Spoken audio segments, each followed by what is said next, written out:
বুধবার মহেশখালীতে এক্সিলারেটর ভাসমান টার্মিনাল থেকে গ্যাস সরবরাহ বন্ধ হলে নতুন করে সংকট দেখা দেয়। রাতে সিএনজি স্টেশনগুলোতে গ্যাস সরবরাহ হলেও সকাল থেকে ফের বন্ধ হয়ে যায়। বিপাকে পড়েন ফিলিং স্টেশনে আসা সিএনজি অটোরিকশা চালকরা।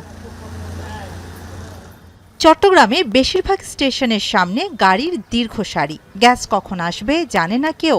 এদিকে নির্দিষ্ট সময়ে এলএনজিবাহী জাহাজ না আসায় নতুন করে এই সংকটে পড়েছে সরবরাহকারী প্রতিষ্ঠান, যা সমাধানে লাগতে পারে 2 থেকে 3 দিন।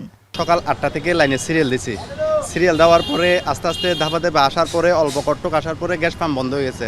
এখন যে গ্যাস পাম্প জিজ্ঞেস করলাম যে গ্যাস দিচ্ছেন না কেন, হয়তো লাইনে গ্যাস না থাকলে আমরা কোথা থেকে দেবো। গ্যারেজ থেকে বার হইলে কোম্পানির জমাটা আমাদেরকে দিতে হচ্ছে।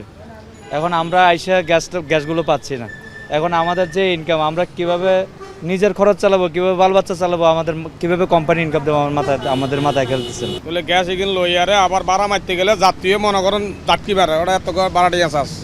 সাভারের আবাসিক এলাকা থেকে শিল্প কারখানা সবখানেই গ্যাসের স্বল্পতায় ভোগান্তি পোহাতে হচ্ছে। দিনের অধিকাংশ সময় চুলায় আগুন না থাকায় বাধ্য হয়ে কাঠ কিংবা বৈদ্যুতিক চুলায় রান্না করছেন অনেক পরিবার, অথচ নিয়মিতই পরিশোধ করতে হচ্ছে গ্যাস বিল। গ্যাসের কারণে অনেক সমস্যা হচ্ছে, যেমন ভাড়াটিয়া চলে যাইতেছে এবং ভাড়া কমে দিতে বলতেছে, 2000 টাকা এদের অতিরিক্ত গ্যাস লাগতেছে। তো রাত 12টা 1টার পর আসে গ্যাস, আর সিলিন্ডারের তো কথাই বাদ। এইটা এমন সমস্যা, কখনো দেখা যায় 1500, 2000, 2300 পর্যন্ত কিনতে হচ্ছে। গ্যাস সংকটে দুর্ভোগে ময়মনসিংহ অঞ্চলের সিএনজি চালিত যানবাহনের চালক ও যাত্রীরা। জেলার একটি ফিলিং স্টেশনে গ্যাস দেয়া হলেও বন্ধ রয়েছে বেশিরভাগ। লম্বা লাইনে দীর্ঘ সময় অনেকক্ষণ অপেক্ষা করতে হচ্ছে সিএনজি অটোরিকশা সহ যানবাহন চালকদের। ময়মনসিংহে 6টা পাম্প, 6টা পাম্পের মধ্যে ম্যাক্সিমাম 5টা পাম্প বন্ধ থাকে। গ্যাস সংকট, গ্যাস নাই। 2 মাস ধরে এই অবস্থা চলতেছে। পাম্পে এলে গ্যাস লাইনে থাকে না, বন্ধ হয়ে যায় পাম্প।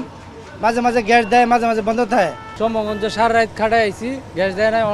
এইদিকে গাড়ি ভাইন দেয়া, এদিকে নিয়ে আইছি অটো দেয়া। অনেকদিকে তো যে যাম বুধ আজকে পাবো কিনা জানি না। দ্রুত কার্যকর উদ্যোগ নিয়ে গ্যাস সংকটের সমাধানের দাবি ভুক্তভোগীদের। শাহানা জাহান, এখন।